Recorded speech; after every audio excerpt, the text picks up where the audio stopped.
Well, we're so excited to have received this grant for our Keeping Families Together initiative here in the city of Milwaukee.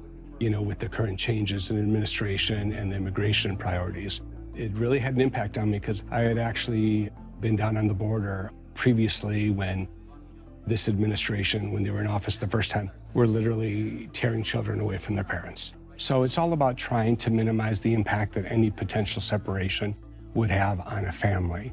So we've put together a toolkit available in both English and Spanish that can be downloaded from our website. And what we do with the toolkit is we walk people through all the things they need to be doing now in advance of any possible separation so that it minimizes the impact in the family. But more importantly, it includes two different forms of power of attorney. The first one allows for you to sign over to an agent, a close friend or relative, the authority for them to manage your finances and any property you may have here in the United States. The second one allows you to temporarily delegate your parental authority. So if you're separated, that someone that you know and trust can make the healthcare choices and decisions that may be needed for your children. And we're going to have a 1-800 number that's available 24 hours a day in English and Spanish for anybody who has any questions. How does Forward Latino operates? I know that you are at the head of the entire country. How do you do this in a state like Wisconsin that holds many Latino families? We talk about 70,000 undocumented families all over around the state. What kind of challenges this bring to you? With this grant, it's really going to allow us once again to have that one-on-one interaction with individuals who need their assistance. And we're also asking organizations, churches, schools, et cetera, that if you know you have an immigrant community in your network, invite us out. We will come to you. We ask that you have at least 25 people there to participate, but we'll bring our immigration attorneys. We'll have family attorneys there who can assist you in completing those very important power of attorney documents. How do you see Wisconsin in comparison with what is happening in other states?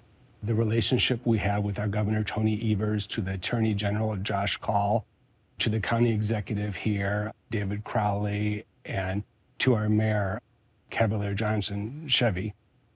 They've been very supportive of all of our efforts, including all of the county board of supervisors and aldermen and women.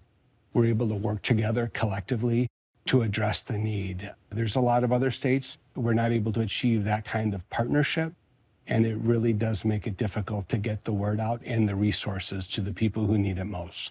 The Milwaukee Police Department, Jeffrey Norman, as well as to the chief of the Milwaukee Fire Department, because we had been hearing that people were not reporting crimes that they were victims of, and concerns of, and we're also hearing of individuals who are having medical emergencies, not feeling comfortable calling the fire department for the paramedics.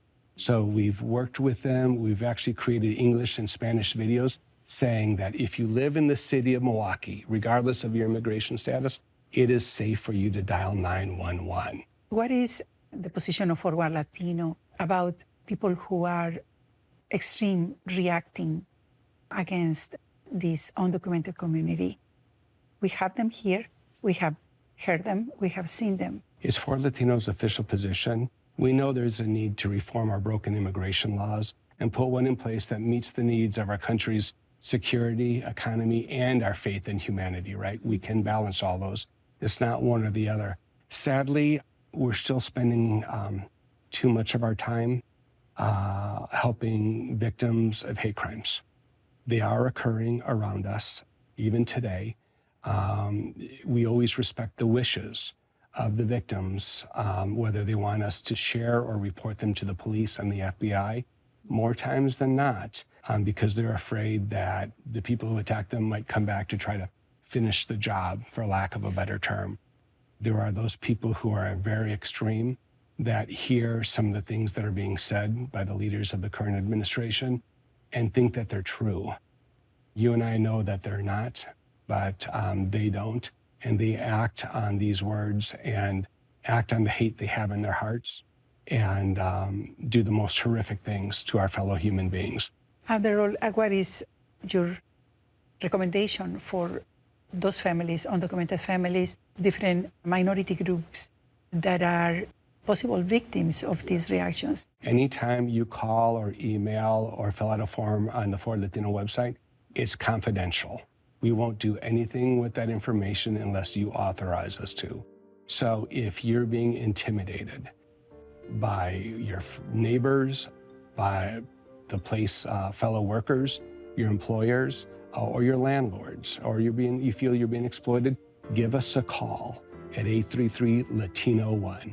If you receive hateful emails or letters or social media posts that you feel are threatening, go ahead and notify us immediately.